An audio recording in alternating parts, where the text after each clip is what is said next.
নমস্কার, আমি সুস্মিতা। আমি আবারও চলে এসেছি নতুন একটি ব্লগ নিয়ে। আমি এতদিন কেন ভিডিও দিইনি আর আজকে আমি সারাদিন কী কী করলাম সেই নিয়েই থাকলো আজকের ব্লগটা। সকাল হতেই বিছানাটা ভালো মতন গুছিয়ে নিলাম আর তারপরেই চলে গেলাম রান্নাঘরে। আজকে একটা নতুন জিনিস বানিয়েছিলাম বাসি রুটি দিয়ে। এই ভিডিওটা আমার শর্টসে ছাড়া আছে, তোমরা চাইলে দেখতে পারো। আমার না প্রতিদিন এরকম ইউনিক ইউনিক জিনিস বানাতে বেশ ভালোই লাগে, তো এটা বানিয়েছিলাম। তো এটা সকালে খাওয়ার পরেই আমি চলে গেলাম আবারও রান্নাঘরে গিয়ে এখানে বানাবো আজকে চিকেন। বাবা কালকে রাতে এনেছিল, ভালো মতন চিকেনটা ধুয়ে ফ্রিজে রেখে দিয়েছিলাম।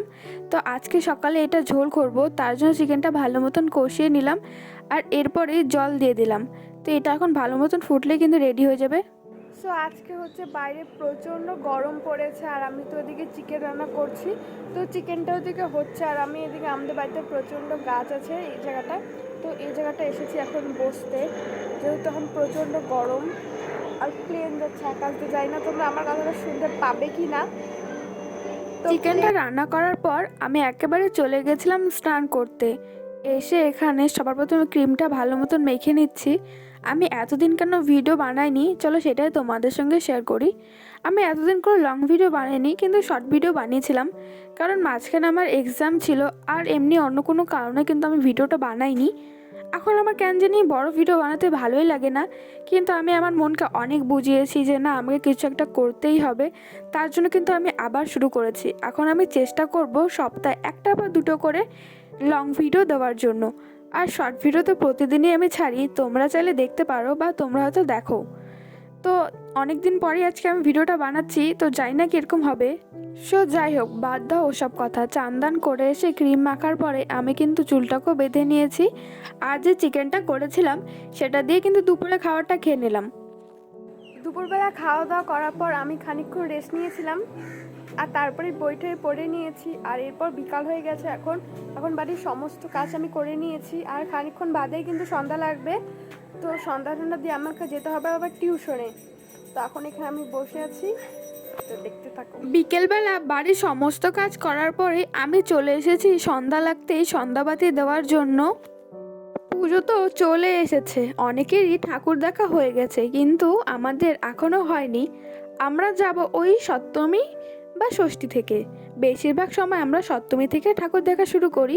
হ্যাঁ জানি অনেকে মহালয়া থেকেও দেখতে শুরু করে দেয়, কিন্তু আমরা সপ্তমী থেকে শুরু করি। তো দেখো এখানে সন্ধ্যা লাগতে আমরা সন্ধ্যাবাতি দিতে চলে এসেছি আর তারপরেই আমি চলে গেলাম চা বানাতে। একটু পরে যেহেতু আমি যাব টিউশনে, তাই ভাবলাম একটু আদা দিয়ে লাল চা বানাই। আমি কিন্তু এখন আদা দিয়ে লাল চাই খাই, যেটা খেতে আমার বেশ ভালোই লাগে। অনেক দিন পরেই যেহেতু আমি ব্লগ বানাচ্ছি, তাই আমার মনটাও কিন্তু অনেক হালকা লাগছে। জানি না কেন ভিডিও বানালে আমার খুবই ভালো লাগে। যেহেতু এটা আমার খুব ভালো লাগার একটা জায়গা, তাই কিন্তু আমি ভিডিও না বানিয়ে থাকতেই পারি না। ভিডিও কিন্তু আমি আমার শখের জন্যই বানাই। ভিডিও বানাতে আমার তো বেশ ভালো লাগে। একদিন যদি আমি ভিডিও না বানাই তাহলে আমার মনে হয় আমি জানি আজকে কী কাজটাই জানি করি নাই।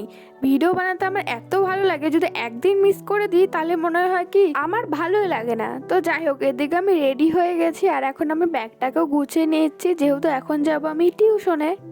আমি পড়াশোনাও করি আর ভিডিও বানাই। পড়াশোনা করার পর যেটুকু টাইম বাঁচে আমি কিন্তু পুরোটাই ভিডিওই বানাই আর ভিডিও এডিট করি। তো দেখো টিউশন থেকে আসার পরই দেখি মা এদিকে রান্না বসিয়ে দিয়েছে। আমি তো দুপুরবেলা চিকেন রান্নাই করেছিলাম, তাই আর কোনো তরকারি রান্না করবে না, শুধুমাত্র এখানে ভাতটাই বসিয়ে দিচ্ছে। আর আমার যেহেতু এখন প্রচণ্ড খিদা পেয়েছে, তাই আমি চলে গেলাম দোকানে কিছু টুকটাক খাবার আনার জন্য। এরকম টুকটাক খাবার খেতে কিন্তু বেশ ভালোই লাগে, তার জন্য দেখো দোকানে চলে গেছি আর এনেছিলাম একটা পপকর্ন, তার সঙ্গে একটা হচ্ছে চকলেট আর হচ্ছে একটা ঝুড়ি ভাজার প্যাকেট। তো দেখো এই পপকর্নটা মোটামুটি ছিল, আমার অতটাও ভালো লাগেনি, কিন্তু আমার নর্মাল পপকর্নটাই বেশি ভালো লাগে, এটা মশলা পপকর্ন ছিল। তো যাই হোক এখানে পপকর্নটা খাচ্ছিলাম আর তারপরে খেয়েছিলাম ঝুড়ি ভাজাটা আর তারপরে খেয়েছিলাম চকলেটটা। হ্যাঁ জানি আজকের ভিডিওটা অনেকটাই ছোট হয়েছে, কিন্তু কি আর করা যাবে, আমি যেটুকু টাইম পেয়েছি সেটুকু ভিডিও ক্যাপচার করেছি। সারাদিন কি করেছি তো এগুলাই থাকে আমার প্রতিদিন কাজকর্ম। তো এরপর নেক্সট ভিডিও হবে আমরা হচ্ছে দুর্গাপুজোর শপিং করতে যাব সেই ভিডিওটা। তো আমি আর মাই যাব শপিং করতে। আমার তো মোটামুটি শপিং হয়ে গেছে, কিন্তু আমার মার এখনও হয়নি। তো দেখো এরপরে রাত্রের বেলা খাওয়াটা খেয়ে নিয়েছিলাম।